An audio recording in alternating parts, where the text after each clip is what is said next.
এবার আপনাদের সামনে নিয়ে এলাম সাদা গোলাপ। গোলাপ গাছটি দেখেছেন অসংখ্য কুড়ি এসছে, এগুলো সবই ফুল ফুটবে এবং ফুল ফুটেছে, এই যে দুখানা তিনখানা ফুল ফুটেছে। এই ফুলগুলি আরও ফুটবে, একটু বড় হবে এবং সাইড থেকে ফেকড়িও ছাড়ছে। ফেকড়ির প্রতিটা মাথায় এর কুঁড়ি রয়েছে, ফুল ফুটবে। এই গাছটি মাটিতে বসালে হয় এবং টবেও বসানো যায়, এবং টবটা একটু বড় এরকম ধরনের বড় চাই।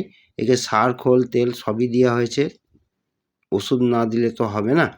এবং এই গাছটা জৈব সার দিয়েই বসানো, আর খোল দেওয়া আছে। গাছটি জৈব সার এবং খোল দিলে কি হয়, এই ধরনের ফুলগুলো অনেক দিন পর্যন্ত গ্লেজ থাকে এবং গাছের ক্ষমতাটাও খুব ভালো থাকে। রাসায়নিক সার ব্যবহার করলে ফুল বেশি দিন থাকে না। নমস্কার।